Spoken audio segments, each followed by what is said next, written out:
세진 패션 강남 본사 23번째 층. 유리벽 회의실 안은 숨소리조차 조심스러울 만큼 차갑게 굳어 있었다. 오예리는 회의 테이블 끝에 서서 자신을 향한 시선들을 하나씩 견뎠다. 권도윤 전무는 해고 통지서를 그녀 앞에 밀어놓으며 낮고 매끈한 목소리로 말했다. 오혜린 씨, 회사는 더 이상 당신을 보호할 이유가 없습니다. 혜리는 손끝이 차갑게 식는 것을 느끼며 대답했다. 제가 하지 않았습니다. 그 파일은 제 권한으로 열 수 있는 자료가 아니었어요. 인사팀장은 서류철을 덮으며 눈을 피했고 재무팀장은 입술만 꾹 다물었다. 권도윤은 가볍게 웃었다. 그럼 왜 당신의 사원증 기록이 남아있죠? 혜린이 떨리는 숨을 삼키자 뒤쪽에서 누군가 작게 속삭였다. 결국 조용한 사람이 제일 무섭다니까. 다른 직원이 급히 팔꿈치로 그를 쳤지만 이미 마른 유리벽에 부딪혀 더 크게 울렸다. 혜린은 고개를 들고 말했다. 제 사원증은 그날 오후부터 분실 신고를 했습니다. 권도윤은 기다렸다는 듯 인쇄된 화면을 들어 올렸다. 하지만 신고 접수 시간은 파일이 외부로 전송된 뒤입니다. 변명은 여기까지 하죠. 회의실 밖에는 부서 직원들이 반쯤 열린 블라인드 사이로 안을 훔쳐보고 있었다. 그들 중에는 어제까지 혜린에게 커피를 부탁하던 대리도 있었고 그녀가 야근 자료를 대신 정리해준 팀장도 있었다. 누구 하나 들어와 그녀의 말을 확인해주지 않았다. 권도윤은 혜린 앞에 놓인 펜을 손가락으로 톡 밀었다. 자진 퇴사로 처리해주겠습니다. 회사가 배려할 수 있는 마지막 선이에요. 혜린은 종이를 내려다보았다. 사유란에는 내부 기밀 유출 및 회사 손해 유발이라는 문장이 너무 또렷하게 박혀 있었다. 그녀가 펜을 잡지 않자 권도윤의 눈매가 서늘하게 좁아졌다. 버티면 형사 고발까지 갑니다. 혜린은 그제야 그를 똑바로 보았다. 전무님은 아시잖아요. 제가 그 자료를 왜 만질 수 없는지. 잠깐, 아주 짧은 순간 권도윤의 눈빛이 흔들렸다. 하지만 그는 곧 미소를 되찾고 말했다. 오혜린 씨, 회사 생활 오래 했으면 알 텐데요. 중요한 건 진실이 아니라 기록입니다. 그 말에 혜린의 가슴 속에서 무언가 천천히 무너졌다. 그녀는 끝내 서명하지 않았다. 대신 사원증을 목에서 빼 회의 테이블 위에 내려놓았다. 플라스틱 카드가 유리 위에 닿는 작은 소리가 이상하게도 단단한 문이 닫히는 소리처럼 들렸다. 권도윤은 그것을 바라보다가 낮게 말했다. 현명하지 못하군요. 혜리는 핏기 없는 얼굴로 대답했다. 현명하지 못해도 제가 하지 않은 일에 고개 숙이지는 않겠습니다. 인사팀장이 당황한 듯 그녀를 불렀다. 오혜린 씨, 지금 감정적으로 굴면 더 불리해져요. 혜리는 웃고 싶었다. 감정적이라는 말은 늘 힘없는 사람에게만 붙었다. 권도윤이 몸을 뒤로 기대며 마지막으로 말했다. 개인 물품은 오늘 안에 정리하세요. 회사 자료가 담긴 물건은 전부 두고 가고요. 특히 업무용 노트북은 보안팀이 바로 회수합니다. 그때 혜리는 이상한 점을 느꼈다. 그들이 정말 그녀의 유출을 확신한다면 왜 노트북부터 회수하려고 이렇게 서두르는 걸까? 그러나 그 의문을 붙잡기도 전에 회의실 문이 열렸고 보안팀 직원 2명이 이미 그녀를 기다리고 있었다. 혜리는 자신의 자리로 돌아왔다. 책상 위에는 아직 마시다만 보리차 컵, 노란 메모지, 결제 순서가 붙은 파일 처리 그대로 남아 있었다. 어제까지만 해도 모두가 그녀를 오 비서님이라고 불렀다. 오늘은 누구도 그녀의 이름을 부르지 않았다. 그녀가 서랍에서 낡은 가죽 수첩과 어머니가 준 작은 손거울을 꺼낼 때 옆자리 후배 민서가 눈물을 글썽이며 다가오려 했다.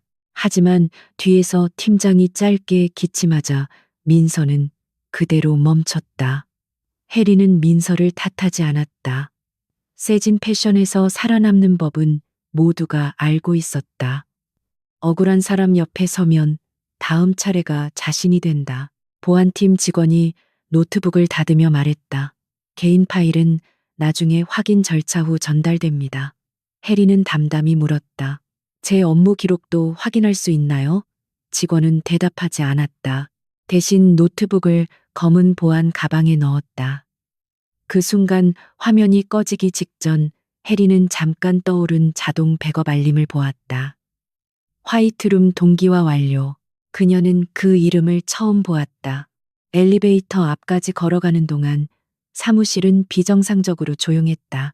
평소라면 키보드 소리, 전화벨, 프린터가 돌아가는 소리가 얽혀 있었겠지만 지금은 모두가 숨을 죽인 채 그녀의 뒷모습만 보고 있었다.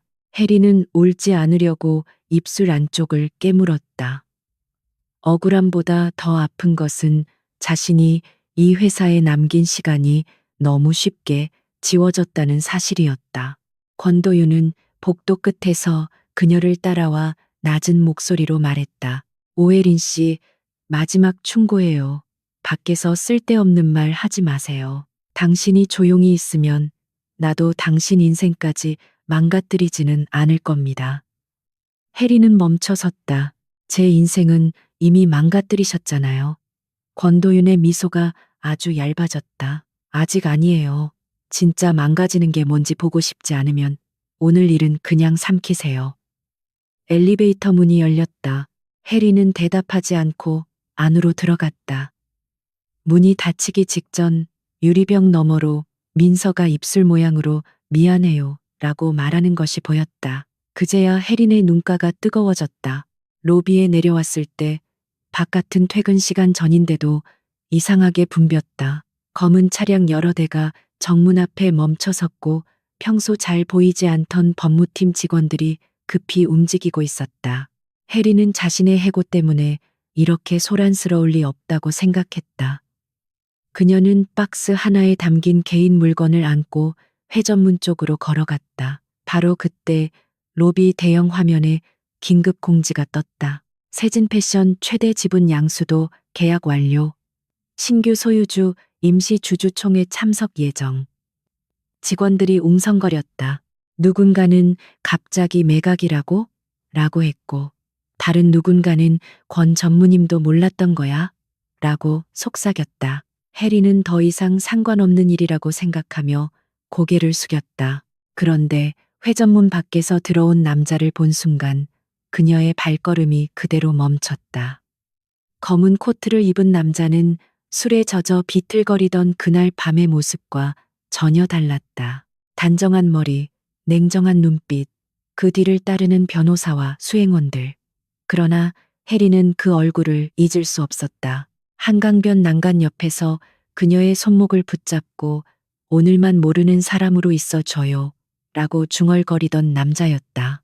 강태주는 로비 중앙에서 멈춰 섰다. 그의 시선이 사람들 사이를 가르며 정확히 해린에게 닿았다. 해린은 박스를 더 세게 끌어안았다. 한 달 전 야근을 마치고 택시를 잡지 못해 한강변을 걷던 밤이 떠올랐다. 비틀거리던 남자가 난간 근처에 앉아 있었고 구두 한 짝은 벗겨져 있었으며 손에는 찢어진 가족사진 조각이 쥐어져 있었다. 해리는 그를 그대로 두고 갈 수 없어 편의점에서 물을 사오고 대리운전 기사를 부르고 그가 택시에 오를 때까지 기다렸다. 그는 이름도 말하지 않았다. 다만 흐린 눈으로 아버지는 끝까지 아니라고 했어요. 라고 중얼거렸고 해리는 그 말이 술주정이라고 생각했다. 지금 그 남자가 세진 패션 로비에 서 있었다. 권도윤은 뒤늦게 내려와 태준을 향해 억지 미소를 지었다. 강 대표님, 예정보다 일찍 오셨습니다. 태준은 그를 보지도 않고 혜린 앞에 섰다.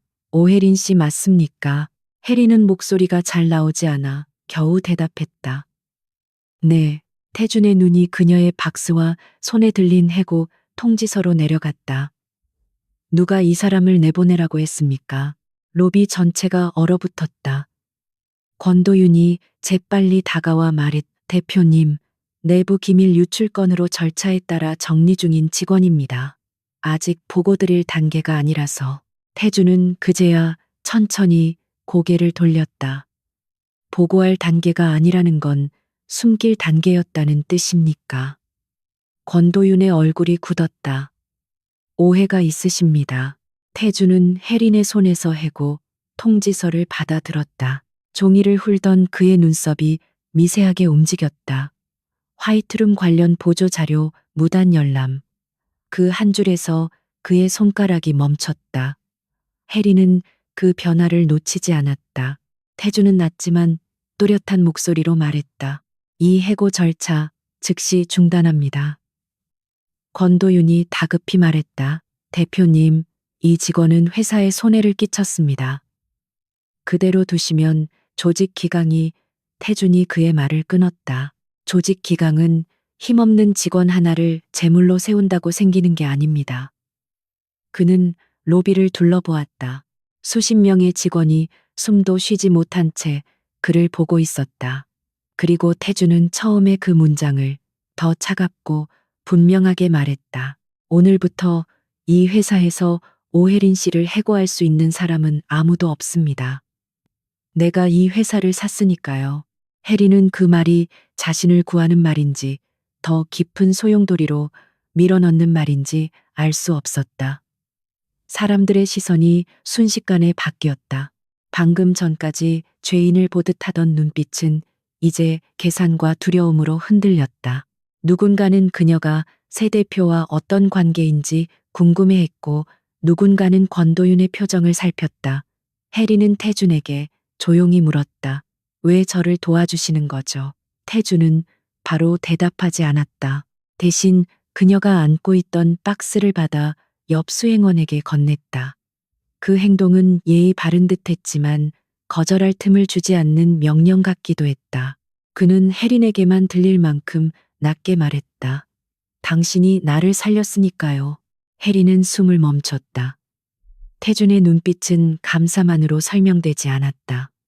그 안에는 오래 묻어둔 분노와 누군가를 끝까지 추적해온 사람의 피로가 함께 있었다. 권도윤은 애써 웃으며 끼어들었다.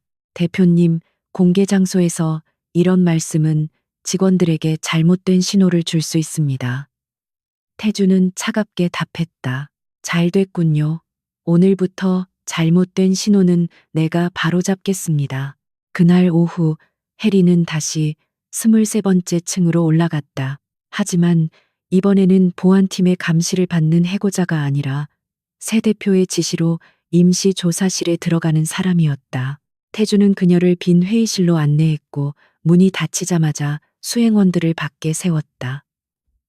둘만 남자 혜리는 더 이상 참지 못하고 물었. 대표님은 처음부터 세진 패션을 사려고 하셨나요? 아니면 저 때문에 갑자기. 태주는 창밖에 강남 도로를 내려다보다가 천천히 돌아섰다. 세진 패션은 원래 내 목표였습니다. 당신은 예상 밖이었고요. 그 솔직한 말이 혜린의 가슴을 찔렀다.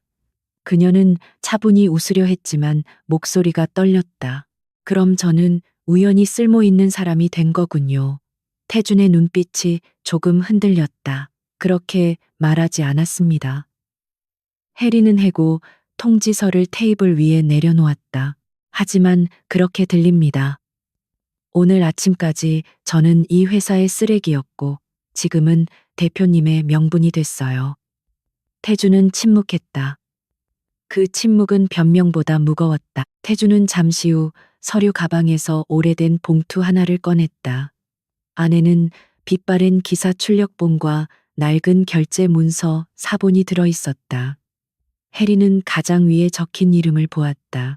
강민석, 태준의 아버지였다. 태준은 낮은 목소리로 말했다. 7년 전 내 아버지는 세진 패션과 연결된 투자건에서 횡령 누명을 썼습니다. 모두가 기록을 믿었고 아무도 아버지 말을 믿지 않았습니다. 혜리는 차마 아무 말도 하지 못했다. 태주는 해고 통지서의 한 줄을 손끝으로 눌렀다. 오늘 당신에게 씌운 방식이 그때와 같습니다. 사원증 기록, 조작된 접속 시간, 사라진 원본 파일. 혜린의 등골이 서늘해졌다. 그럼 화이트룸이 뭔지 아세요? 그 이름을 듣는 순간 태준의 얼굴에서 마지막 온기가 사라졌다. 그는 대답 대신 그녀를 오래 바라보았다. 당신은 그 이름을 어디서 봤습니까? 해리는 보안팀이 노트북을 닫기 직전 보았던 자동 백업 알림을 설명했다. 태준의 손이 아주 미세하게 굳었다. 그 반응만으로도 해리는 알 수 있었다. 자신이 본 것은 단순한 시스템 이름이 아니었다. 회의실 밖에서는 이미 소문이 번지고 있었다. 해고당한 비서가 새 대표의 보호를 받는다. 한강에서 두 사람이 만난 적이 있다. 권도윤 전무의 입지가 흔들린다. 그 소문들은 몇 시간 전 그녀를 버렸던 사람들의 입에서 빠르게 모양을 바꾸었다. 그러나 해리는 더 이상 그들의 시선에만 무너지지 않기로 했다. 태주는 그녀 앞에 새 출입증 하나를 놓았다. 임시 직책은 대표 직속 특별감사팀 책임자였다. 해리는 그 카드를 바라보다가 고개를 들었다. 이건 구원인가요? 아니면 거래인가요? 태주는 숨을 고르듯 짧게 침묵했다. 둘 다 아닙니다. 선택권입니다. 해리는 씁쓸하게 웃었다. 선택권이라면 제가 거절할 수도 있어야죠. 태주는 처음으로 그녀에게서 시선을 피하지 않고 말했다. 거절할 수 있습니다. 하지만 그러면 그들은 당신 이름으로 모든 걸 덮을 겁니다. 그리고 화이트룸은 다시 사라질 겁니다. 해리는 새 출입증을 집어들었다. 손끝이 아직 떨렸지만 이번에는 두려움 때문만은 아니었다. 그녀는 조용히 말했다. 좋아요. 대신 조건이 있습니다. 저를 대표님의 방패로 쓰지 마세요. 제가 싸울 수 있게 자료를 주세요. 태준의 눈빛에 아주 희미한 변화가 스쳤다. 그 조건 받아들이겠습니다. 밤이 내려앉은 뒤에도 세진 패션 23번째 층의 불은 꺼지지 않았다. 해리는 다시 자신의 자리 앞에 섰다. 낮에는 끝이라고 생각했던 책상이 이제는 전쟁의 출발점처럼 보였다. 민서가 조심스럽게 다가와 작은 목소리로 말했다. 선배님, 아까는 정말 죄송해요. 제가 무서워서. 해리는 그녀를 오래 보다가 고개를 저었다. 무서웠으면 됐어. 다만 앞으로는 네가 본 걸 잊지 마. 민서는 눈물을 참으며 고개를 끄덕였다. 멀리서 권도윤이 유리벽 너머로 그녀를 보고 있었다. 그의 얼굴에는 더 이상 여유로운 미소가 없었다. 해리는 그 시선을 피하지 않았다. 손에는 새 출입증이, 머릿속에는 화이트룸이라는 낯선 이름이 남아 있었다. 그리고 마음 한구석에는 한강변에서 술에 취해 무너져 있던 남자의 목소리가 다시 들렸다. 아버지는 끝까지 아니라고 했어요. 그날 그녀가 구한 사람은 한 남자의 목숨만이 아니었다. 어쩌면 자신의 억울함을 되돌릴 마지막 증인이자 더 오래된 진실의 문을 여는 열쇠였는지도 몰랐다. 다음 날 아침 오혜린이 세진 패션 로비에 다시 들어섰을 때 공기는 어제와 완전히 달라져 있었다. 어제 그녀를 피하던 안내 데스크 직원은 자리에서 벌떡 일어나 고개를 숙였고 보안팀 직원은 출입증을 확인하기도 전에 길을 비켜주었다. 해리는 목에 걸린 새 출입증의 무게를 느꼈다. 대표 직속 특별감사팀 책임자. 글자 몇 개가 사람들의 시선을 이렇게 바꿀 수 있다는 사실이 우스웠고 동시에 서늘했다. 엘리베이터 앞에서 마주친 기획팀 대리는 어색하게 웃으며 오 책임님, 어제는 상황을 잘 몰라서요. 정말 큰 오해였던 것 같아요. 라고 말했다. 해리는 그를 바라보다가 차분히 대답했다. 아직 오해인지 아닌지 밝혀진 건 없습니다. 다만 이제는 제가 확인할 수 있게 됐을 뿐이에요. 대리는 얼굴이 굳어 급히 고개를 숙였다. 엘리베이터 문이 닫히자 해리는 거울처럼 반사되는 문에 비친 자신의 얼굴을 보았다. 하룻밤 만에 강해진 사람처럼 보이고 싶었지만 눈 밑의 피로와 입술 끝에 굳은 선은 속일 수 없었다. 그녀는 아직 상처받은 사람이었다. 다만 더 이상 쫓겨난 사람은 아니었다. 23번째 층에 도착하자 사무실 안의 소음이 순간적으로 낮아졌다. 키보드 소리도 전화 받는 목소리도, 복합기 돌아가는 소리도, 그녀가 한 걸음씩 걸을 때마다 얇게 갈라졌다. 어제까지 그녀의 책상 위에 놓여있던 개인 물건들은 모두 사라졌고, 대신 유리 회의실 옆 작은 공간에 임시 감사석이 마련되어 있었다. 권도윤 전무의 방과 너무 가까운 자리였다. 일부러인지 우연인지 알 수 없었다. 혜린이 자리에 앉기도 전에 강태준의 비서실에서 온 직원이 얇은 태블릿과 보안카드를 건넸다. 강 대표님 지시입니다. 오늘 오전부터 내부 결제 로그, 인사기록, 프로젝트별 접근 권한을 열람하실 수 있습니다.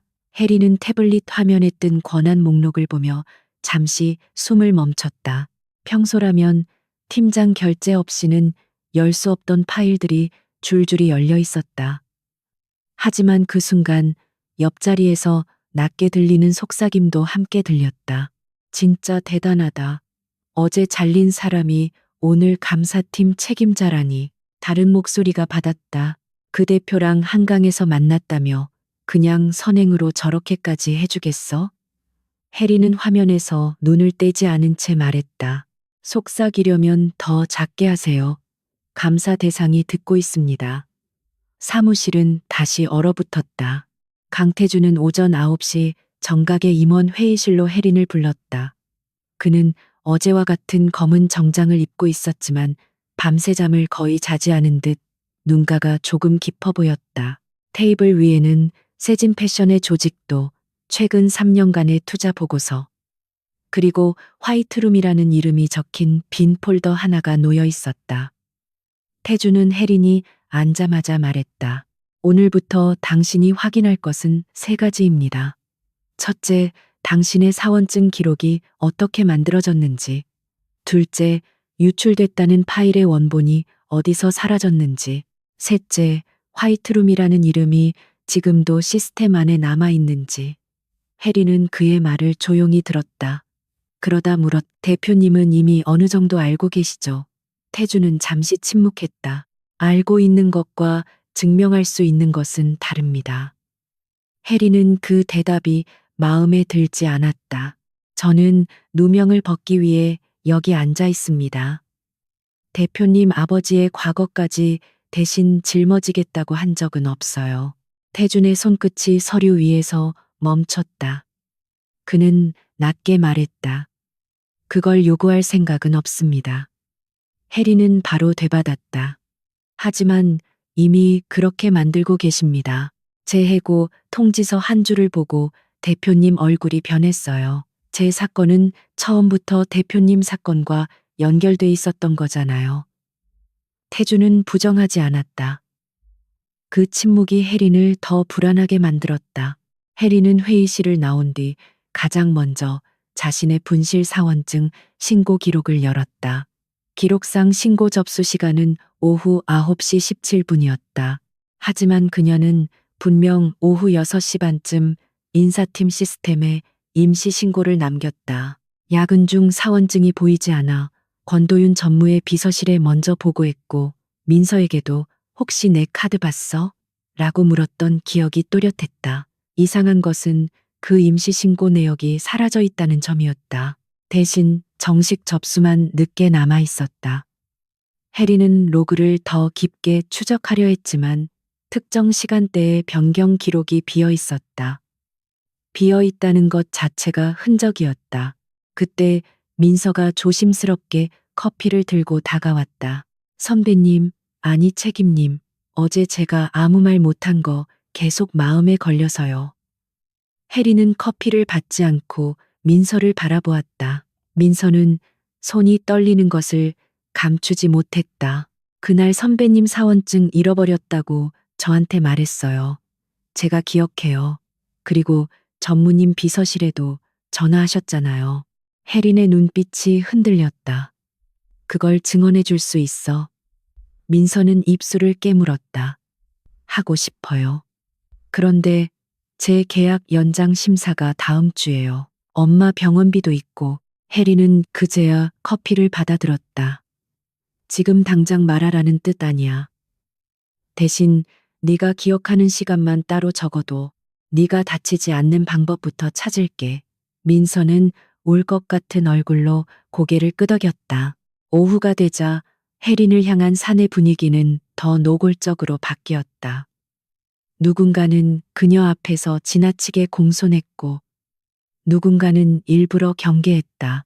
특히 권도윤과 가까운 전략기획실 사람들은 감사 요청 메일에 답을 늦추거나 파일 형식을 바꾸어 보내거나 보안 정책상 전달이 어렵다는 문장으로 시간을 끌었다. 혜리는 감정적으로 반응하지 않았다. 대신 모든 지연 내역을 기록했다. 어느 팀이 어떤 파일을 몇 시에 어떤 이유로 거부했는지 하나하나 적었다. 그 방식은 그녀가 비서로 살아남기 위해 익힌 기술이었다. 상사의 회의 습관, 임원의 말투, 결제가 지연되는 패턴, 서류에서 사라지는 문장, 모두 기억하고 정리하는 일. 과거에는 남을 돕기 위한 능력이었지만 이제는 자신을 지키는 무기가 되었다. 그런데 오후 3시쯤 사내 익명 게시판에 글 하나가 올라왔다. 해고된 비서가 하루 만에 대표 직속이 된 이유. 글에는 구체적인 이름은 없었지만 누가 봐도 혜린과 태준을 가리키는 말들이 있었다. 한강, 술 취한 남자, 특별한 인연, 대표의 사적인 보호. 혜린은 화면을 바라보다가 손끝이 차가워지는 것을 느꼈다. 누명을 벗기도 전에 이제는 다른 종류의 모욕이 그녀를 덮치고 있었다. 그 글은 1시간도 되지 않아 사내 전체에 퍼졌다. 복도에서 마주치는 사람들의 눈빛은 다시 변했다. 어제는 범죄자를 보는 시선이었고 오늘 아침에는 권력자의 측근을 보는 시선이었다면 지금은 더 낮고 끈적한 호기심이 섞여 있었다. 혜리는 화장실 세면대 앞에서 물을 틀어놓고 한참 손을 씻었다. 손에 묻은 것이 아무것도 없는데도 계속 씻고 싶었다. 그때 문이 열리고 권도윤이 아니라 그의 측근인 전략기획실장 한지석이 들어왔다. 그는 여자 화장실 앞 복도에서 기다렸던 듯 문가에 비스듬히 기대서 있었다. 오 책임님, 요즘 회사가 시끄럽습니다. 대표님 보호가 영원할 거라고 생각하지 않는 게 좋아요. 혜리는 물을 끄고 천천히 돌아섰다. 실장님은 업무 이야기를 하러 화장실 앞까지 오셨나요? 한지석은 웃었다. 걱정돼서요. 어제까지 해고 대상이던 분이 갑자기 높은 자리에 앉으면 사람들이 여러 생각을 하잖습니까? 혜리는 물기 묻은 손을 종이 타월로 닦으며 말했다. 그러면 그 여러 생각을 만든 사람이 누구인지부터 확인해야겠네요. 한지석의 미소가 살짝 굳었다. 말 조심하세요. 혜리는 그를 똑바로 보았다. 어제까지는 제가 조심했습니다. 그래서 이렇게 됐고요. 그날 저녁 태주는 혜린을 대표실로 불렀다. 창밖으로 강남의 불빛이 촘촘하게 밝혀 있었고 대표실 안은 이상할 만큼 조용했다. 태주는 익명 게시판 글을 이미 보고 있었다. 그는 화면을 끄며 말했다. 내가 삭제 지시를 내리겠습니다. 혜리는 바로 고개를 저었다. 삭제하면 더 커집니다. 사람들이 제가 찔려서 지웠다고 생각하겠죠. 태주는 눈썹을 좁혔다. 그럼 그냥 두겠다는 겁니까? 혜리는 피곤한 얼굴로 웃었다. 아니요, 작성자를 찾겠습니다. 글에 나온 한강 이야기는 대표님과 저, 그리고 대표님 수행원도 모르는 내용까지 섞여 있어요. 누군가 어제 로비에서 들은 말에 상상으로 살을 붙인 게 아니라 제 동선을 이전부터 알고 있었을 가능성이 있습니다. 태준의 시선이 날카로워졌다. 당신을 감시했다는 뜻입니까? 혜리는 잠시 망설였다. 사실 그 말까지 하고 싶지는 않았다. 말하는 순간 두려움이 현실이 될 것 같았다. 하지만 그녀는 더 이상 삼키지 않기로 했다. 제 사원증이 사라진 날 책상 위 물건 위치가 바뀌어 있었습니다. 그때는 제가 예민한 줄 알았어요. 태주는 자리에서 일어나 창가로 걸어갔다. 그의 뒷모습은 단단했지만 어깨에 아주 미세한 긴장이 걸려 있었다. 왜 어제 말하지 않았습니까? 해리는 낮게 답했다.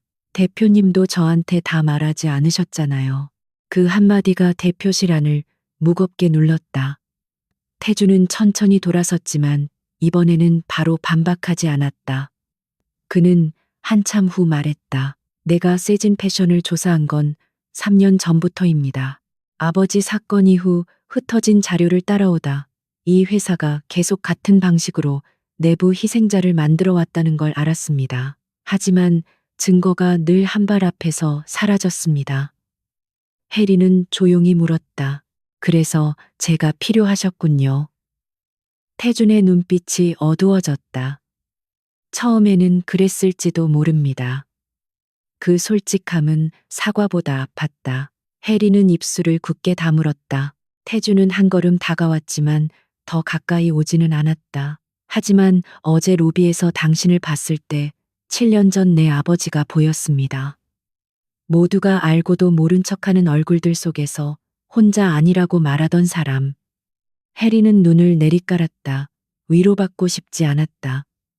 그렇다고 완전히 밀어내고 싶지도 않았다. 그 애매한 마음이 더 괴로웠다. 그녀는 태준이 내민 내부 보안 접근 기록 파일을 받아들며 말했다. 감정은 나중에 듣겠습니다. 지금은 자료가 먼저예요. 태준은 작게 고개를 끄덕였다. 당신 방식대로 하십시오. 해리는 밤늦게까지 보안 로그를 대조했다. 분실 신고가 지워진 시간, 유출 파일이 열린 시간, 익명 게시판 글이 올라온 시간, 그리고 화이트룸이라는 이름이 남아있던 자동 백업 알림 시간. 4개의 시간이 완벽하게 이어지지는 않았지만 이상하게도 모두 한 사람의 결제, 일정 주변에 몰려 있었다. 권도윤 전무. 그러나 직접 증거는 없었다. 그가 직접 움직였다는 기록은 어디에도 남아있지 않았다. 대신 그의 비서실 공용 단말기와 전략기획실 보조 계정이 계속 경계선 위를 지나갔다. 해리는 새벽에 가까운 시간 오래된 회의 일정표를 열다가 낯선 반복 문구를 발견했다. 와이드룸 정리회의. 참석자는 표시되어 있지 않았고 회의실도 공란이었다. 하지만 일정 작성자는 뜻밖에도 재무팀 말단 직원 윤성영이었다. 해리는 그 이름을 기억했다. 어제 회의실에서 끝까지 눈을 피하던 사람. 바로 그때 태준이 대표실 문을 열고 나왔다. 아직 안 갔습니까? 해리는 화면을 돌려 그에게 보여주었다. 윤석영 씨를 만나야 합니다. 이 사람 뭔가 알고 있어요. 태준의 얼굴이 굳었다. 서두르면 도망칠 겁니다. 해리는 지친 눈으로도 분명하게 말했다. 그래서 제가 만나야 해요. 대표님이 아니라. 다음 날 점심시간, 해리는 사내 식당 대신 건물 뒤편 작은 카페로 향했다. 윤석영은 그녀가 보낸 짧은 메시지에 답하지 않았지만 매일 이 시간 이 카페에서 샌드위치를 산다는 것을 해리는 기억하고 있었다. 비서였던 시절 익힌 사소한 기억이 또다시 길을 열었다. 서경은 카페 문을 열고 들어오자마자 혜린을 보고 얼굴이 하얗게 질렸다. 그대로 돌아서려는 그녀를 혜린이 조용히 불렀다. 윤석영 씨, 저는 당신을 몰아붙이러 온 게 아니에요. 서경은 손에 든 지갑을 세게 움켜쥐었다. 저 아무것도 몰라요. 혜린은 부드럽지만 단단하게 말했다. 아무것도 모르는 사람 이름으로 화이트룸 정리회의가 잡히지는 않아요. 서경의 눈동자가 흔들렸다. 그녀는 주변을 살피고 낮은 목소리로 말했다. 저한테 묻지 마세요. 저도 시키는 대로 한 거예요. 엄마 보증비 때문에 제가 거절하면 끝이라고 했어요. 해리는 숨을 삼켰다. 드디어 균열이 보였다. 하지만 바로 그 순간 카페 유리창 밖에 검은 차량 한 대가 멈춰 섰고 차 안에서 한지석이 두 사람을 바라보고 있었다. 서경은 겁에 질려 뒤로 물러났다. 죄송해요. 저 진짜 죽어요. 그녀는 그대로 카페를 뛰쳐나갔다. 해리는 따라가지 못했다. 대신 창밖에 한지석과 눈이 마주쳤다. 그는 아주 느리게 웃었다. 회사로 돌아오는 길, 해리는 처음으로 자신이 단순히 억울한 직원이 아니라 누군가에게 위협이 되는 사람이 되었다는 사실을 실감했다. 두려웠다. 하지만 그 두려움 아래에서 이상하게도 단단한 분노가 자라고 있었다. 그녀는 태준에게 카페에서 있었던 일을 보고했다. 태준은 즉시 윤석영을 보호 조치하겠다고 했지만 해리는 고개를 저었다. 대표님 이름으로 움직이면 그쪽에서 더 세게 누를 거예요. 서경 씨가 스스로 말할 수 있는 상황을 만들어야 합니다. 태준은 그녀를 바라보았다. 위험합니다. 해리는 피곤한 얼굴로도 웃지 않았다. 제가 조용히 있으면 안전해지나요? 태준은 대답하지 못했다. 해리는 태블릿을 열어 방금 정리한 목록을 보여주었다. 사라진 분실 신고, 조작된 접속 시간, 화이트룸 일정, 윤석영의 공포, 익명 게시판 글. 아직 완성된 그림은 아니었지만 조각들은 한 방향을 가리키고 있었다. 권도윤은 그날 오후 임원 복도 끝에서 혜린을 마주쳤다. 그는 예전처럼 여유로운 목소리로 말했다. 오혜린 씨, 높은 자리에 앉아보니 어때요? 생각보다 춥죠. 혜린은 그의 눈을 피하지 않았다. 아니요. 전무님이 왜 그렇게 오래 그 자리에 매달렸는지 조금은 알 것 같습니다. 권도윤의 표정이 처음으로 완전히 굳었다. 혜린은 그를 지나쳐 걸었다. 목에 걸린 출입증은 더 이상 낯설지 않았다. 그것은 선물이 아니라 칼이었다. 그리고 이제 그녀는 그 칼을 어떻게 쥐어야 하는지 배우기 시작했다. 세진 패션의 임시이사회는 예정보다 이틀 앞당겨 열렸다. 강태준이 소집한 회의가 아니었다. 권도윤 전무가 먼저 움직였다. 유리병 너머로 보이는 대회의실에는 평소보다 많은 임원들이 모여 있었고 그들 앞에는 두꺼운 자료집과 태블릿이 가지런히 놓여 있었다. 오예리는 회의실 문 앞에서 잠시 숨을 고른 뒤 안으로 들어갔다. 그녀가 들어서자 대화가 끊겼다. 누군가는 눈을 피했고 누군가는 노골적으로 그녀를 훑어보았다. 어제까지만 해도 그녀의 권한을 두려워하던 사람들이 오늘은 이상하게 자신감을 되찾은 얼굴이었다. 권도윤은 회의석 중앙에 앉아 있었다. 그는 혜린을 향해 부드럽게 웃으며 말했다. 오 책임님, 마침 잘 오셨습니다. 오늘 회의의 핵심 당사자니까요. 혜린은 그의 맞은편에 앉지 않았다. 일부러 끝자리, 출구와 가까운 자리에 섰다. 회의 안건을 정식으로 전달받지 못했습니다. 권도윤은 손가락으로 자료집을 톡 두드렸다. 그럴 시간이 없었습니다. 회사의 신뢰가 무너지고 있으니까요. 회의실 문이 다시 열리고 강태준이 들어왔다. 그의 얼굴은 차갑게 굳어 있었지만 혜리는 이상하게도 안심할 수 없었다. 그의 눈빛이 자신에게 닿기 전 먼저 권도윤의 자료집을 향했기 때문이었다. 권도윤은 기다렸다는 듯 화면을 켰다. 대형 모니터에 접속 기록표가 나타났다. 날짜, 시간, 사원번호, 접속 위치, 파일명, 모든 행의 중심에는 오혜린의 이름이 있었다. 권도윤은 낮고 침착한 목소리로 설명했다. 오혜린 씨는 분실 신고 전 3차례에 걸쳐 전략기획실 보조 서버에 접근했습니다.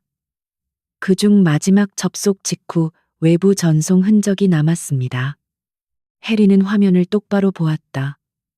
손바닥 안쪽에 식은땀이 고였지만 목소리는 흔들리지 않게 붙잡았다. 제 권한으로는 그 서버에 들어갈 수 없습니다. 사원증 기록만으로는 제가 직접 접속했다는 증거가 되지 않습니다.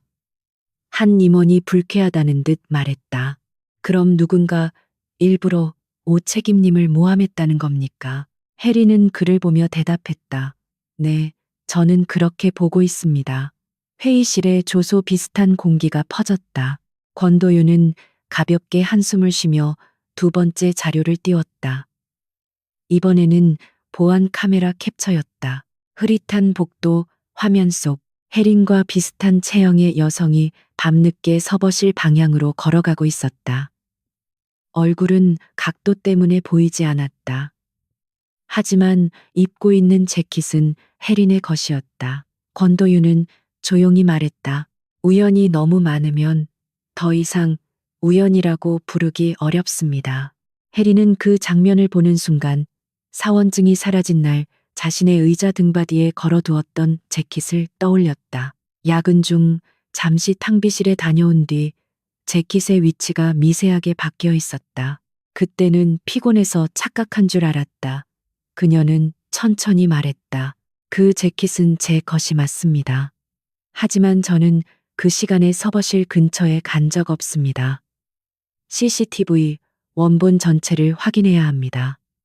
저 캡처 앞뒤 구간이 잘려 있습니다. 권도윤은 미소를 지웠. 그런 식으로 모든 증거를 조작이라고 주장하면 조사 자체가 불가능합니다. 해리는 그를 노려보았다. 그럼 원본을 공개하면 됩니다. 순간 회의실 공기가 더 차가워졌다. 권도윤은 대답하지 않고 강태준을 바라보았다. 대표님, 이쯤 되면 대표 직속이라는 이유로 오 책임님에게 계속 권한을 주는 것이 회사 전체에 위험하다는 판단입니다. 감사 권한을 즉시 정지해야 합니다. 모든 시선이 태준에게 쏠렸다. 혜린도 그를 보았다.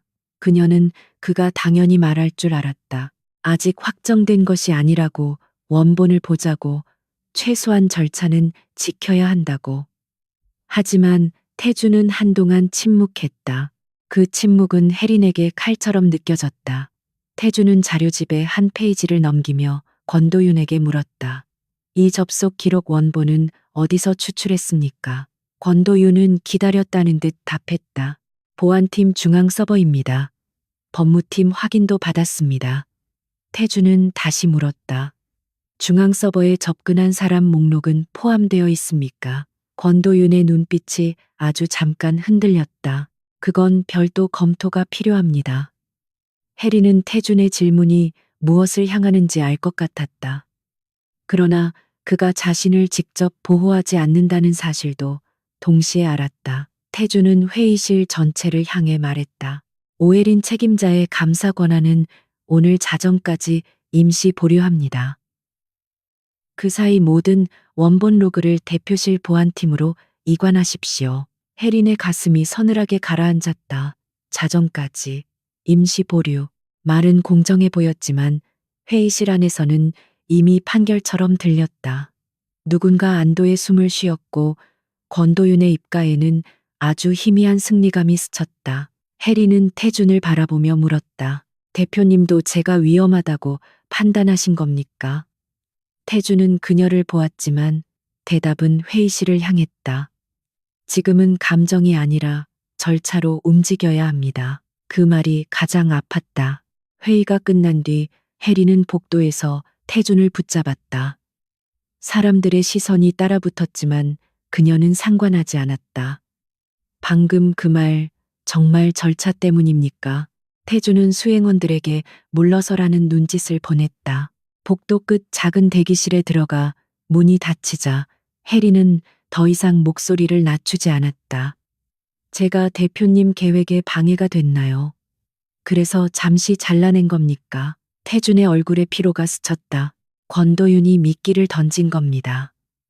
내가 공개적으로 당신 편을 들면 그쪽에서 원본 로그를 완전히 지울 명분이 생깁니다. 혜리는 웃었다. 웃음이라기보다 숨이 새는 소리였다. 그러니까 저한테 미리 말할 수도 없었고 회의실에서 저를 혼자 세워둘 수밖에 없었다는 건가요? 태준은 낮게 말했다. 당신을 혼자 두려던 게 아닙니다. 혜리는 그를 똑바로 보았다. 하지만 혼자였습니다. 어제도, 오늘도. 다른 점은 어제는 권도윤이 저를 버렸고 오늘은 대표님이 절차라는 말 뒤에 숨었다는 것뿐이에요. 태준의 눈빛이 흔들렸다. 그는 한 발 다가오려 했지만 혜린이 먼저 뒤로 물러섰다.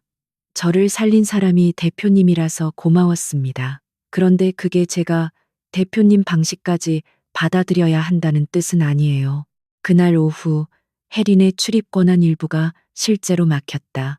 태블릿에 뜨던 내부로그와 보안 기록은 회색 자물쇠 표시로 바뀌었고 특별감사팀 메일함에는 접근 제한 안내가 떴다. 사무실 사람들의 태도도 다시 바뀌었다. 권력을 잃어가는 사람을 보는 눈빛이었다. 누군가는 일부러 그녀가 들리게 말했다. 역시 대표님도 선은 긋네. 다른 누군가는 괜히 나섰다가 우리까지 엮일 뻔했어라고 속삭였다. 해리는 아무 말 없이 자리에서 일어나 자료실로 향했다. 시스템 접근이 막혔다면 사람이 남긴 습관을 따라가면 된다.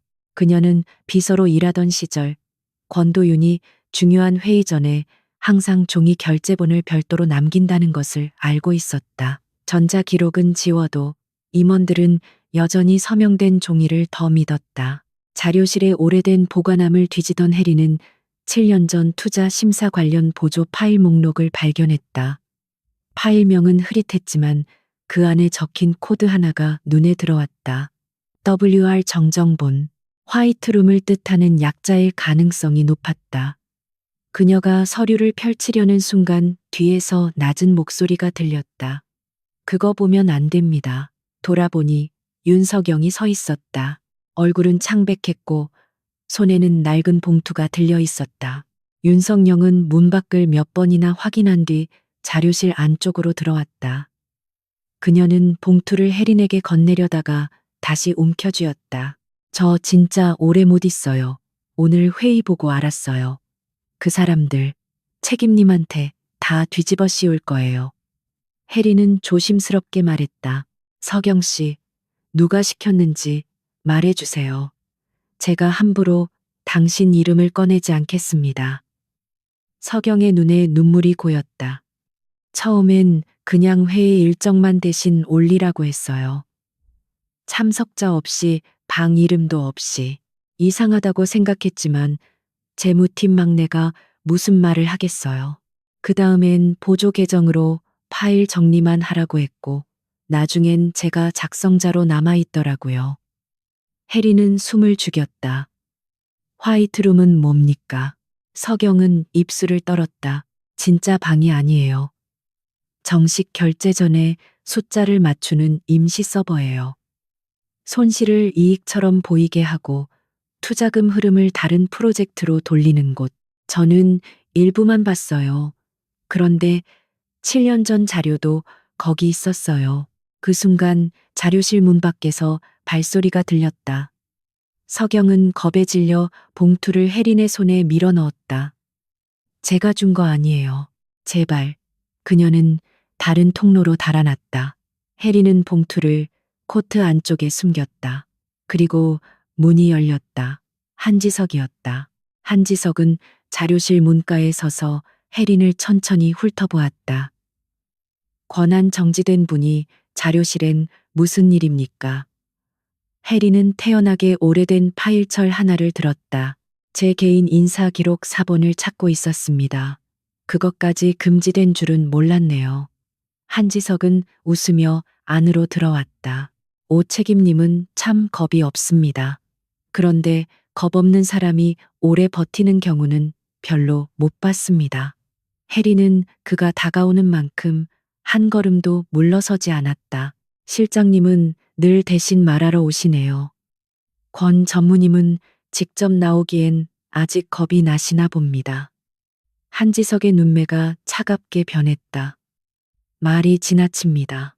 혜리는 낮게 답했다. 저도 이제 말 아끼는 건 그만두기로 했습니다. 그는 더 가까이 다가와 아주 낮은 목소리로 말했다. 윤석영 만났죠. 그의 인생 망치고 싶지 않으면 적당히 하세요. 당신 하나 살자고 다른 사람 끌어들이면 결국 당신도 똑같은 사람 되는 겁니다. 그 말에 혜린의 손끝이 굳었다. 그는 그녀의 약점을 정확히 알고 있었다. 누군가를 다치게 할까봐 늘 물러서는 버릇. 한지석은 그것을 찌른 것이다. 혜리는 잠시 침묵하다가 말했다. 제가 조용히 있어서 누군가를 지킬 수 있었다면 어제 저는 해고되지 않았겠죠. 혜리는 자료실을 나와 비상계단으로 향했다. 봉투 안에는 작은 녹음기와 오래된 USB, 그리고 찢어진 회의록 사본 한 장이 들어 있었다. 회의록 상단에는 세진 패션, 백산 캐피탈, 강민석이라는 이름이 함께 적혀 있었다. 강태준의 아버지, 해리는 USB를 바로 열 수 없었다. 회사 안에서 접속하는 순간 기록이 남을 수 있었다. 대신 녹음기를 켰다. 잡음 섞인 목소리가 흘러나왔다. 강 이사님이 도장 찍은 걸로 처리하면 됩니다. 본인은 끝까지 부인하겠지만 기록은 우리가 만들면 돼요. 다른 목소리가 낮게 웃었다. 사람들은 원본보다 보고서를 믿습니다. 특히 이사회는 더 그렇죠. 해리는 숨을 멈췄다. 그 말은 7년 전 강민석에게 했던 짓이 지금 자신에게 반복되고 있다는 증거였다. 하지만 녹음 속 목소리는 희미했고 이름이 직접 나오지 않았다. 결정적인 듯 결정적이지 않았다. 바로 그때 휴대폰이 울렸다. 발신자는 강태준이었다. 해리는 한참을 바라보다 받지 않았다. 다시 울렸다. 그녀는 결국 전원을 꺼버렸다. 지금 그에게 달려가고 싶지 않았다. 그가 이 녹음을 들으면 분명 더 큰 그림을 말할 것이다. 하지만 혜린에게 필요한 것은 큰 그림이 아니었다. 자신이 왜 또 누군가의 과거 속으로 끌려 들어가야 하는지에 대한 대답이었다. 저녁 무렵 태주는 직접 자료실과 비상계단을 찾아다닌 끝에 옥상 문 앞에서 혜린을 발견했다. 그녀는 난간 가까이에 서 있지 않았다. 다만 서울의 불빛을 내려다보며 오래 숨을 고르고 있었다. 태주는 조심스럽게 다가가 말했다. 연락을 받지 않아서 걱정했습니다. 혜리는 돌아보지 않았다. 대표님은 걱정도 계획 안에 넣습니까? 태주는 아무 말도 하지 못했다. 혜리는 그제야 그를 향해 돌아섰다. 손에는 녹음기가 있었다. 태준의 시선이 그것에 닿는 순간 얼굴이 굳었다. 어디서 났습니까? 혜리는 그 반응을 보고 오히려 더 아파졌다. 대표님, 이게 뭔지 알고 계셨죠? 태주는 천천히 숨을 들이마셨다. 존재 가능성만 알고 있었습니다. 찾지는 못했습니다. 혜리는 고개를 저었다. 가능성, 절차, 증명. 대표님 말은 늘 정확한데 사람은 그 안에서 자꾸 빠져요. 태주는 낮게 말했다. 내가 당신에게 상처 준 건 압니다. 혜리는 웃지 않았다. 아니요. 대표님은 아직 잘 모릅니다. 저는 오늘 회의실에서 다시 해고당한 기분이었어요. 이번에는 제 이름을 믿겠다고 했던 사람 앞에서요. 그 말이 태준의 얼굴에 깊게 밝혔다. 그는 처음으로 완전히 무너진 듯 보였다. 태준은 오래 침묵하다가 아주 낮은 목소리로 말했다. 7년 전 나는 아버지를 믿지 못했습니다. 혜린의 눈빛이 흔들렸다. 태준은 서울의 불빛 쪽으로 시선을 돌렸다. 모두가 아니라고 했고 기록은 아버지를 가리켰습니다. 나는 20살이었고 겁이 났습니다. 아버지가 정말 잘못했을까봐, 내가 믿었다가 더 크게 무너질까봐. 그래서 마지막 면회에서도 아무 말 못했습니다. 아버지는 끝까지 아니라고 했는데 나는 고개를 들지 못했습니다. 그의 목소리는 차분했지만 차분해서 더 아팠다. 혜리는 한강변에서 들었던 말을 떠올렸다. 아버지는 끝까지 아니라고 했어요. 태주는 손을 천천히 쥐었다. 그 후로 나는 기록만 믿기로 했습니다. 감정으로 움직이면 또 놓칠까봐. 그런데 오늘 당신에게 똑같은 짓을 했습니다. 혜리는 녹음기를 내려다보았다. 분노가 조금 흔들렸지만 사라지지는 않았다. 사과가 필요 없는 게 아니에요. 하지만 사과만으로 제가 다시 대표님을 믿을 수는 없습니다. 태주는 고개를 끄덕였다. 알고 있습니다. 그래서 부탁이 아니라 제안하겠습니다. 그 녹음 나에게 맡기지 마십시오. 당신이 보관하세요. 그 말은 혜린이 예상하지 못한 것이었다. 태주는 안쪽 주머니에서 작은 외장 저장 장치를 꺼내 그녀에게 건넸다.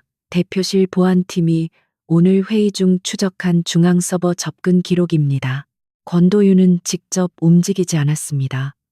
하지만 한지석의 보조 계정이 회의 직전 로그 일부를 열람했고 그 직후 증거 자료가 이사회 메일로 배포됐습니다. 아직 불충분합니다. 그래서 오늘은 내가 물러선 겁니다. 해리는 저장 장치를 받지 않고 글을 보았다. 이걸 왜 이제 줍니까? 태주는 피하지 않고 대답했다. 당신이 나를 믿어주길 기다린 게 아니라 내가 당신을 믿을 준비가 늦었습니다. 그 말에 혜린의 가슴이 잠깐 멎는 것 같았다. 그녀는 천천히 손을 뻗어 저장 장치를 받았다. 이걸 받는다고 용서한 건 아닙니다. 태주는 희미하게 고개를 끄덕였다. 용서받으려고 준 게 아닙니다.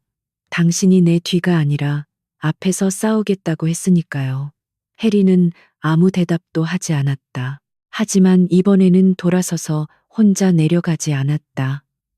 두 사람은 나란히 옥상 문을 향해 걸었다. 간격은 아직 멀었다. 그러나 완전히 끊어지지는 않았다. 그날 밤 권도윤은 자신의 집무실에서 한지석이 가져온 보고를 듣고 있었다. 책상 위에는 혜린의 이동 동선과 윤석영의 통화 기록, 그리고 강태준의 대표실 보안팀 움직임이 정리되어 있었다.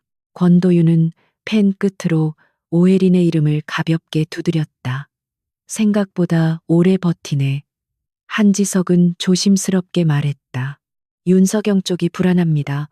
미리 정리하는 게 좋겠습니다. 권도윤은 고개를 저었다. 너무 세게 누르면 강태준이 바로 물어뜯어. 지금 필요한 건 오혜린이 스스로 무너지게 만드는 거야. 그는 서랍에서 오래된 사진 한 장을 꺼냈다. 사진 속에는 젊은 권도윤과 강민석, 그리고 세진 패션 창업주의 장남이 함께 서 있었다. 권도윤의 눈빛이 어둡게 가라앉았다. 강민석은 끝까지 자기가 옳다고 믿었지. 그래서 망한 거야. 오혜린도 똑같아. 자기 양심 하나로 회사를 이길 수 있다고 믿는 사람들은 결국 제일 먼저 자기 주변 사람을 잃게 돼. 한지석은 낮게 물었다. 다음 회의 때 공개할까요? 권도윤은 사진을 다시 서랍에 넣으며 웃었다. 아니, 먼저 그 여자가 가장 지키고 싶어 하는 사람을 흔들어. 윤석영이든 민서든 오혜리는 자기 때문에 누가 다치는 걸 못 견딘다. 그게 그 여자의 약점이야. 창밖의 강남 불빛이 유리창에 차갑게 반사되었다. 그리고 그 밤 윤석영의 휴대폰에는 발신자 표시 없는 메시지가 도착했. 네가 말하면 네 어머니 경원부터 알게 될 거야. 윤석영이 사라진 것은 다음 날 오전이었다. 재무팀 자리에는 모니터만 켜진 채 남아 있었고 책상 위에는 뜯지 않은 영양제와 병원 영수증 몇 장이 어지럽게 놓여 있었다. 오혜리는 그 빈자리를 보는 순간 권도윤이 어디를 찔렀는지 알았다. 석영은 자신이 다치는 것보다 어머니가 다칠까봐 더 두려워하는 사람이었다. 혜리는 곧장 강태준에게 보고하지 않았다. 먼저 재무팀 공용 일정표, 병가 신청 기록, 사내 메신저 접속 시간을 확인했다. 감사 권한은 아직 완전히 복구되지 않았지만 비서 시절 남아있던 일정 열람 권한 일부가 살아있었다. 그 작은 틈이 그녀에게 길을 열어주었다. 석영은 병가를 낸 적이 없었다. 그런데 오전 8시 12분 누군가 재무팀장 계정으로 윤석영 외근 처리를 입력했다. 목적지는 협력회계법인. 혜리는 그 회계법인이 이미 세진 패션 내부 거래를 눈 감아준 곳이라는 사실을 떠올렸다. 그녀는 바로 코트를 집어들었다. 그때 태준이 복도 끝에서 그녀를 불렀. 혼자 움직이지 마십시오. 혜리는 멈췄지만 돌아서지는 않았다. 혼자 움직이는 게 아닙니다. 제 방식으로 먼저 확인하는 겁니다. 태준은 낮게 말했다. 위험합니다. 혜리는 그제야 돌아서서 그를 보았다. 대표님, 저를 보호하려면 제 앞을 막지 마세요. 제 옆에 서 주세요. 태준은 더 이상 그녀를 붙잡지 않았다. 대신 수행원 한 명을 멀찍이 붙이고 자신은 대표실 보안팀을 움직였다. 해리는 서경이 자주 가던 카페 근처 골목에서 그녀를 찾았다. 서경은 협력 회계법인으로 간 것이 아니었다. 병원으로 가는 버스 정류장 뒤 광고판 그림자 속에 쪼그려 앉아 있었다. 얼굴은 하얗게 질려 있었고 휴대폰은 꺼져 있었다. 혜린이 조심스럽게 다가가자 서경은 반사적으로 뒤로 물러났다. 저 말 못해요. 책임님, 죄송해요. 정말 죄송해요. 혜리는 그녀 앞에 무릎을 낮추었다. 서경 씨, 나한테 미안하다고 하지 마요. 지금 제일 무서운 사람이 당신이라는 거 알아요. 서경의 눈에서 눈물이 터졌다. 엄마 병원에 전화했대요. 제가 회사 기밀을 빼돌렸다고 하면 치료비 지원도 끊기고 보증 문제도 다시 건드린다고 했어요. 저는 그냥 일정만 올렸는데 왜 이렇게 됐는지 모르겠어요. 혜리는 조용히 손수건을 건넸다. 당신 잘못이 아예 없다고 말하지는 않을게요. 하지만 당신 혼자 뒤집었을 일도 아니에요. 서경은 고개를 흔들었다. 제가 말하면 다 끝나요. 혜리는 낮지만 단단하게 말했다. 아니요, 당신이 말하지 않으면 그 사람들은 다음 사람을 고를 거예요. 예전엔 강민석 이사였고, 이번엔 나였고, 다음엔 당신일 수도 있어요. 서경은 한참 동안 울기만 했다. 혜리는 재촉하지 않았다. 그녀는 자신도 오래전부터 두려움 때문에 침묵했던 사람이라는 것을 알고 있었다. 권도윤이 이상한 지시를 했을 때, 결제 시간이 맞지 않을 때, 누군가의 이름이 보고서에서 사라졌을 때, 그녀는 그저 비서인 자신이 묻지 않아야 오래 버틴다고 생각했다. 그 작은 침묵들이 모여 오늘의 누명이 되었다. 혜리는 서경에게 말했다. 나도 침묵한 적 있어요. 몰라서가 아니라 알면 책임져야 할까봐 모른 척한 적이 있어요. 그래서 당신에게 당장 용감해지라고 강요할 자격은 없어요. 대신 방법을 만들게요. 당신 이름이 먼저 드러나지 않게, 당신 어머니가 협박받지 않게, 공식 절차 안에서 말할 수 있게. 서경은 눈물 젖은 얼굴로 그녀를 올려다보았다. 그게 가능해요? 혜리는 완벽하게 확신할 수 없었다. 하지만 거짓으로 안심시키고 싶지도 않았다. 쉽지는 않아요. 그래도 혼자 숨는 것보다는 가능성이 있어요. 그때 멀리서 검은 차량이 골목 입구에 멈췄다. 혜리는 순간 긴장했지만 차에서 내린 사람은 태준이었다. 그는 가까이 오지 않고 일정한 거리를 지켰다. 혜린의 선택을 방해하지 않겠다는 뜻이었다. 서경은 그 모습을 보고 처음으로 조금 숨을 내쉬었다. 세 사람은 회사가 아닌 태준의 법무대리인 사무실로 이동했다. 그곳에서 서경은 자신이 알고 있는 것을 하나씩 말했다. 화이트룸은 실제 공간이 아니라 정식 회계 시스템에 올라가기 전 숫자와 결제 문구를 맞추는 비공식 임시 서버였다. 처음에는 손익 조정용 보조 자료실처럼 운영됐지만 시간이 지나면서 투자 손실을 감추고 특정 임원의 책임을 다른 사람에게 옮기는 도구가 되었다.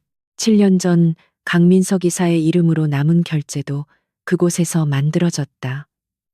혜린의 사건도 같은 방식이었다. 분실 신고 기록은 삭제되고 사원증 접속 시간은 복제된 보조 카드 기록으로 덮였으며 CCTV 캡처는 혜린의 재킷을 입은 다른 사람이 지나가는 짧은 장면만 잘라 만든 것이었다. 혜린은 숨이 막혔. 모든 것이 예상과 맞아떨어졌지만 막상 누군가의 입으로 듣는 것은 훨씬 무거웠다. 태주는 서경에게 직접 묻지 않았다. 변호사가 필요한 질문만 했고 그는 뒤에서 조용히 듣기만 했다. 혜리는 그것이 고마웠다.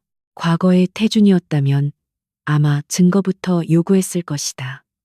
지금 그는 사람의 무너짐을 먼저 보고 있었다. 문제는 결정적인 원본이었다. 서경이 가진 USB와 녹음만으로는 권도윤을 완전히 무너뜨리기 어려웠다. 권도윤은 늘 직접 손을 더럽히지 않았고 한지석과 보조 계정을 방패로 세웠다. 해리는 밤새 자료를 대조하다가 이상한 사실을 발견했다. 화이트룸 관련 일정이 실제 회의실이 아닌 공란으로 등록된 이유는 장소를 숨기기 위해서가 아니었다. 그 일정들은 모두 임원 일정표의 비공개 일정 백업에 자동 저장되어 있었다. 비서실이 과거 회의 충돌을 막기 위해 만든 오래된 기능이었다. 대부분 직원은 잊었지만 해리는 알고 있었다. 권도윤이 여러 회의를 겹쳐 잡고 나중에 자신에게 오 비서, 지난달 그 비공개 일정 다시 찾아봐라고 시켰기 때문이다. 그녀는 그 기능이 아직 남아있는지 확인하기 위해 오래된 캘린더 서버에 접속했다.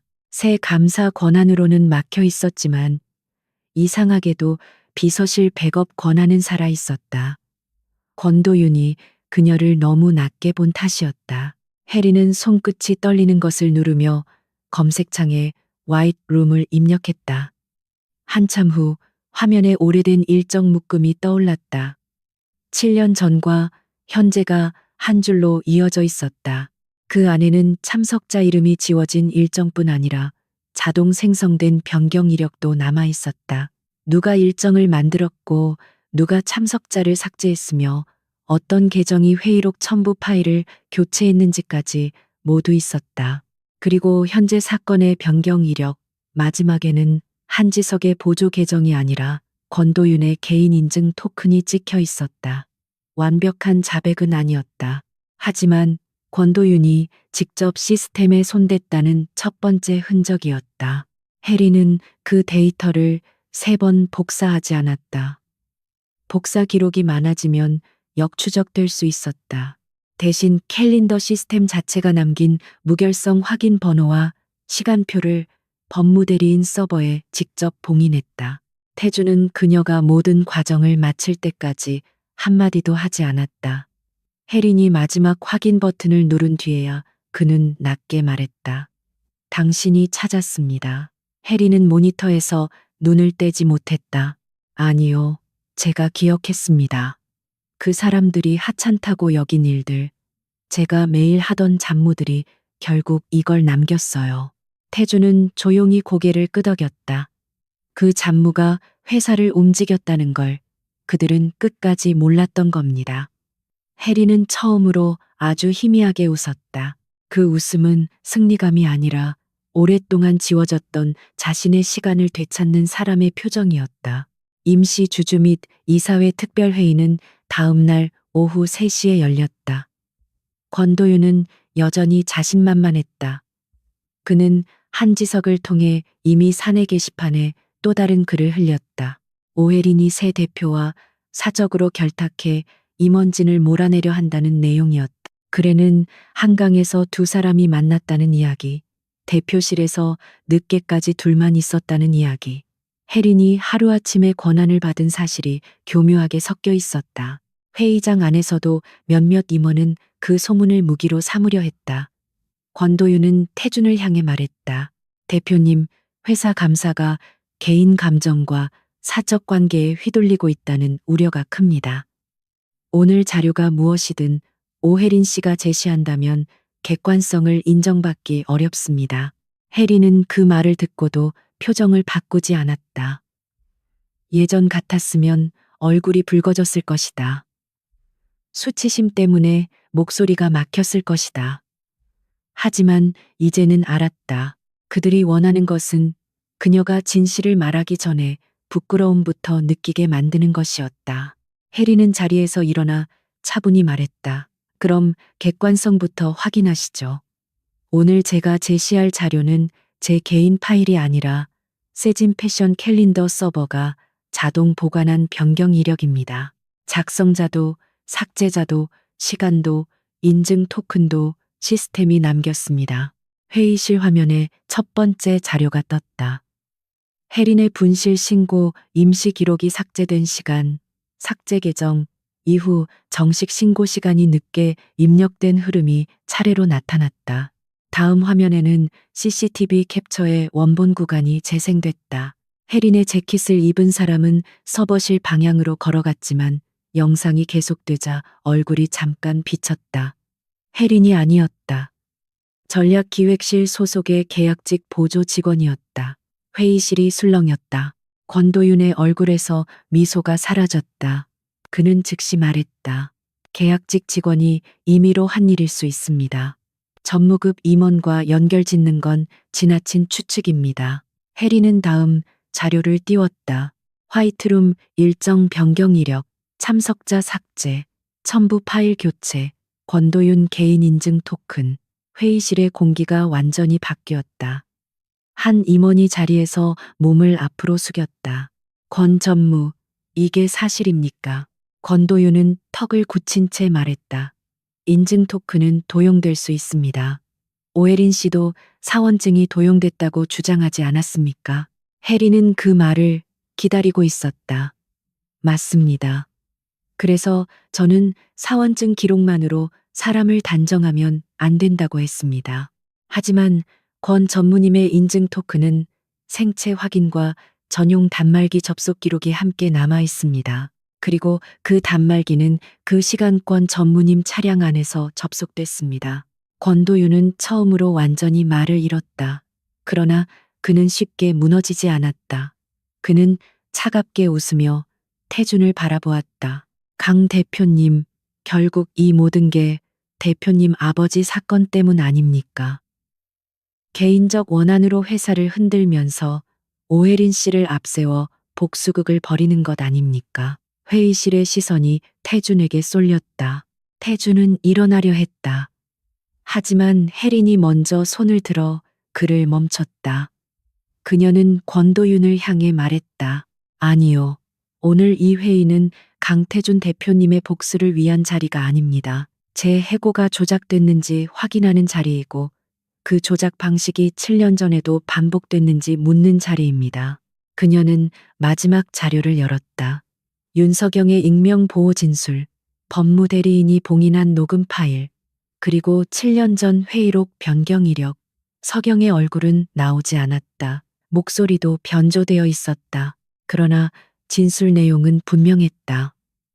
화이트룸은 존재했고 누군가를 희생양으로 만드는 방식은 반복되었다. 녹음 속 목소리가 회의실에 흘렀다. 사람들은 원본보다 보고서를 믿습니다. 강태준의 얼굴이 창백하게 굳었다. 해리는 그를 보지 않았다. 지금은 그를 위로할 시간이 아니었다. 그녀는 자신과 서경과 7년 전 아무도 믿지 않았던 한 사람을 위해 말하고 있었다. 한지석은 회의 도중 빠져나가려 했지만 대표실 보안팀이 이미 문 앞을 막고 있었다. 권도윤은 마지막으로 혜린을 공격했다. 오혜린 씨, 당신이 이렇게까지 하는 이유가 정말 정의입니까? 아니면 하루아침에 권력을 맛보고 놓치기 싫어진 겁니까? 혜리는 잠시 침묵했다. 그 말은 아팠다. 그녀도 스스로에게 묻던 질문이었기 때문이다. 새 출입증을 목에 걸고 사람들이 고개 숙이는 것을 봤을 때 상처 입은 마음 한구석이 잠깐 달콤함을 느낀 것도 사실이었다. 하지만 그녀는 그 감정을 부정하지 않기로 했다. 맞습니다. 저는 권력이 어떤 맛인지 봤습니다. 어제까지 저를 무시하던 사람들이 제 이름 앞에서 멈추는 걸 봤고 솔직히 조금은 통쾌했습니다. 하지만 그래서 더 확실히 알았습니다. 권력은 누군가를 무릎 꿇리라고 있는 게 아니라 억울한 사람이 말할 자리를 만들라고 있는 겁니다. 회의실은 조용해졌다. 해리는 권도윤을 똑바로 바라보았다. 전무님은 그 자리를 빼앗는데 권력을 썼고 저는 오늘 그 자리를 돌려받는데 쓰겠습니다. 그 순간 태주는 아무 말 없이 그녀 뒤에 섰다. 앞을 가로막지 않고 대신 그녀가 물러서지 않아도 된다는 것을 보여주듯 회의는 더 이상 권도윤의 판이 아니었다.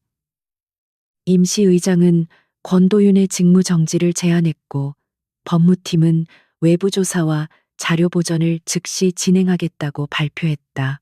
한지석은 보안팀과 함께 회의실 밖으로 나갔고 몇몇 임원은 서로 눈치를 보며 고개를 숙였다. 해리는 그들이 늦게나마 사과할 줄 알았지만 아무도 쉽게 입을 열지 않았다. 그것도 예상했다. 사람들은 진실보다 체면을 더 오래 붙잡았다. 회의가 끝난 뒤 태주는 빈 회의실에 남은 혜린에게 다가왔다. 그는 한참 동안 말을 고르다가 조용히 고개를 숙였다. 오늘 당신이 내 아버지의 이름까지 지켜줬습니다. 하지만 그보다 먼저 내가 당신 이름을 회의실에서 지키지 못한 걸 사과합니다. 혜리는 피곤한 눈으로 그를 바라보았다. 저는 대표님 아버지를 위해 한 게 아닙니다. 제 이름을 되찾다 보니 그분의 이름도 같이 보였을 뿐이에요. 태주는 고개를 들었다. 그래서 더 고맙습니다. 혜리는 잠시 침묵했다. 그리고 낮게 말했다. 아직 끝난 거 아니에요. 권도윤 전무가 왜 이렇게까지 했는지, 누가 7년 전부터 그를 보호했는지 밝혀야 합니다. 그리고 저는 대표님 뒤에 숨지 않을 겁니다. 태준의 대답은 짧았다. 알고 있습니다. 이제는 당신 앞을 막지 않겠습니다. 그날 밤 혜리는 다시 자신의 자리로 돌아왔다. 이번에는 사람들이 그녀를 피하지 않았다. 하지만 쉽게 다가오지도 못했다. 민서가 조심스럽게 다가와 작은 목소리로 말했다. 책임님, 오늘 정말 멋있었어요. 저도 제가 봤던 분실 신고 시간 정리해서 드릴게요. 이제는 말할 수 있을 것 같아요. 혜리는 민서를 바라보다가 부드럽게 고개를 끄덕였다. 고마워. 하지만 네가 안전한 방식으로 하자. 민서는 눈물을 머금고 웃었다. 창밖에는 서울의 불빛이 길게 번져 있었다. 혜리는 목에 걸린 출입증을 손으로 감쌌다. 어제까지만 해도 이 카드는 누군가가 준 권력처럼 느껴졌다. 오늘은 달랐다. 이것은 그녀가 스스로 증명해낸 자리의 증표였다. 그때 휴대폰에 메시지가 도착했다. 발신자는 알 수 없었다. 내용은 짧았다. 화이트룸의 진짜 주인은 권도윤이 아니다. 혜린의 손끝이 다시 차가워졌다. 그녀는 곧장 태준을 보았다. 태준도 메시지를 확인한 듯 얼굴이 굳어 있었다. 권도윤은 무너졌지만 문은 이제 막 열렸을 뿐이었다. 화이트룸 뒤에는 더 높은 사람이 있었다. 메시지를 보낸 사람은 끝내 바로 드러나지 않았다. 그러나 오혜리는 더 이상 익명의 경고를 두려움으로만 받아들이지 않았다. 그녀는 강태준과 함께 밤새 화이트룸의 변경 이력과 7년 전 자료를 다시 대조했다. 권도윤의 인증 토큰은 여러 번 나타났지만 가장 오래된 최초 생성 권한은 다른 이름 아래 숨겨져 있었다.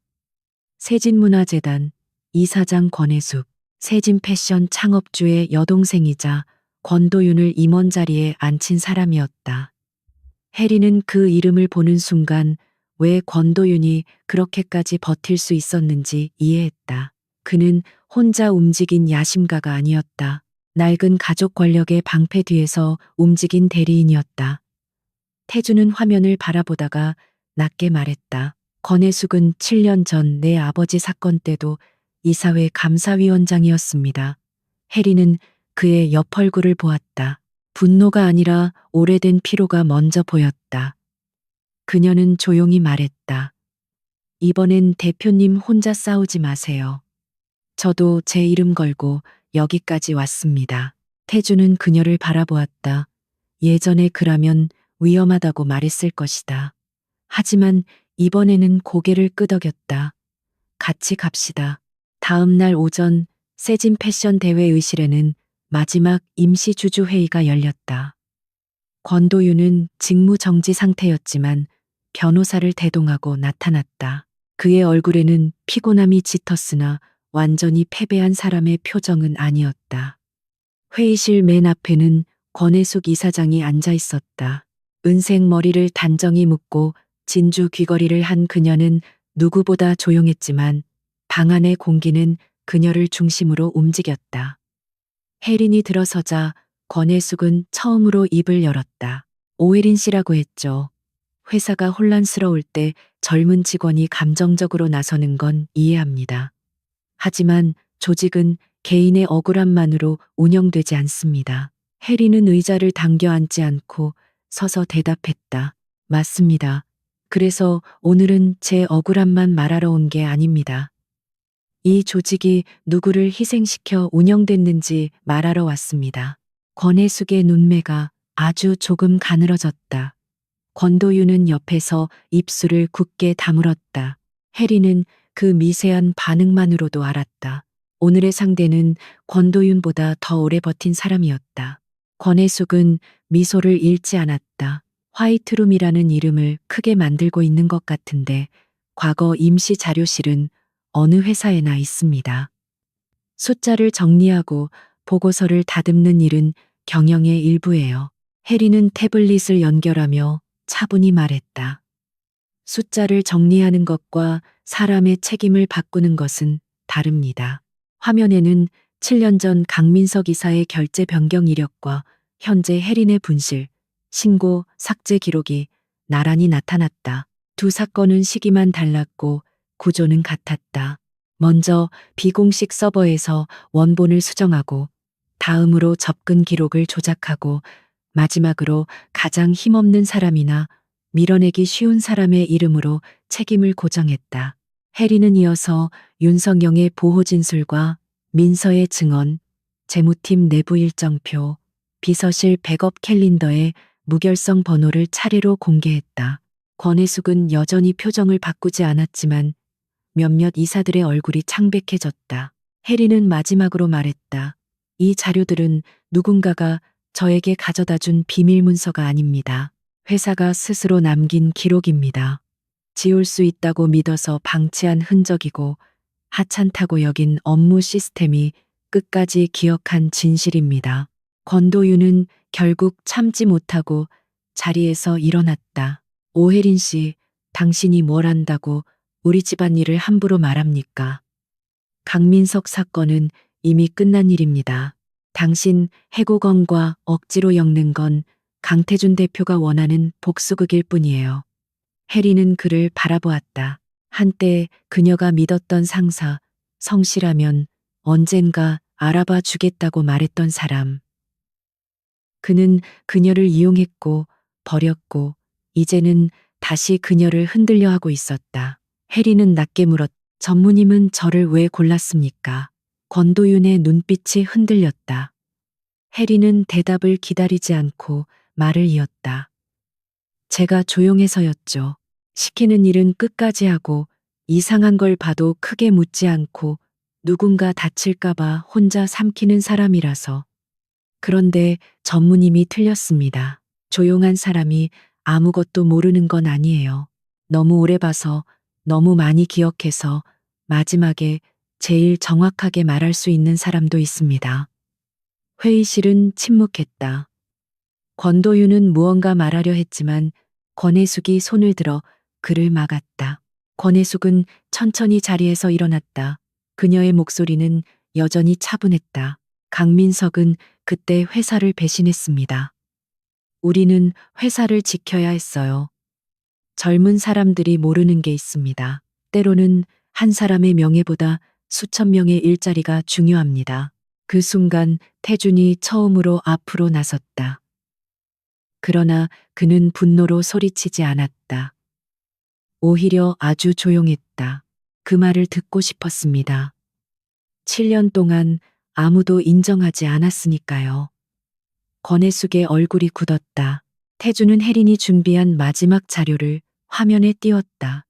권혜숙이 7년 전 감사위원회 비공개 회의에서 남긴 음성 메모였다. 완전한 녹음은 아니었지만 그녀의 목소리는 분명했다. 강민석 이름으로 정리하세요. 대외 신뢰가 먼저입니다. 혜리는 태준의 손이 아주 작게 떨리는 것을 보았다. 그는 그 떨림을 숨기지 않았다. 아버지는 회사를 배신하지 않았습니다. 회사가 아버지를 필요 없어진 방패로 쓴 겁니다. 권혜숙은 처음으로 말을 잃었다. 태준은 계속 말했다. 하지만 오늘 저는 아버지의 복수만 하러 온 게 아닙니다. 같은 방식으로 오혜린 씨의 삶을 망가뜨리려 한 사람들에게 이 회사가 더 이상 그런 방식으로 운영될 수 없다고 말하러 왔습니다. 회의는 더 이상 권혜숙의 통제 아래 있지 않았다. 외부 법무법인과 감사기관이 회의장 밖에서 대기하고 있었고 주요 주주 몇 명은 이미 태준이 전날 밤 공유한 자료를 확인한 뒤 입장을 바꾼 상태였다. 권도윤은 직무 정지를 넘어 배임과 증거 조작 관여 혐의로 외부 조사를 받게 되었고 한지석은 내부 자료 삭제 지시와 협박 메시지 발송 경로가 확인되어 즉시 해임 절차에 들어갔다. 권혜숙은 모든 직함에서 물러나겠다고 했지만 해리는 그 말을 그냥 받아들이지 않았다. 그녀는 회의록에 공식 문구를 남기자고 요구했다. 자진 사임이라는 표현으로 끝내면 또 누군가가 책임을 대신 지게 됩니다. 조사 협조, 자료 보전, 피해자 명예 회복, 재발 방지 조항까지 오늘 의결해야 합니다. 몇몇 임원이 불편한 얼굴로 그녀를 보았다. 해리는 흔들리지 않았다. 제가 원하는 건 무릎 꿇는 장면이 아닙니다. 다시는 저 같은 사람이 회의실 끝에 혼자 서지 않게 하는 구조입니다. 그 말에 태주는 조용히 고개를 끄덕였다. 이번에는 그가 그녀의 말을 완성하지 않았다. 그녀가 끝까지 말하게 두었다. 회의가 끝난 뒤 해리는 23번째 층 복도에 섰다. 어제까지만 해도 자신을 구경하던 직원들이 하나둘 다가왔다. 인사팀장은 떨리는 목소리로 사과했고 재무팀장은 자신도 압박을 받았다며 변명부터 하려 했다. 해리는 모든 말을 다 받아주지 않았다. 사과는 듣겠습니다. 하지만 변명으로 덮지는 마세요. 그날 회의실에서 아무도 제 편에 서지 않았다는 사실은 사라지지 않습니다. 민서는 울면서 고개를 숙였고 해리는 그녀의 어깨를 가볍게 잡았다. 너는 이제부터 네가 본 걸 말할 수 있는 사람이 되면 돼. 그 말은 민서에게 하는 말이기도 했지만 과거에 자신에게 하는 말이기도 했다. 잠시 후 태주는 직원들 앞에서 공식 발표를 했다. 오혜린의 해고는 무효이며 내부 기밀 유출 혐의는 조작으로 확인되었고 그녀의 인사기록은 원상 복구된다.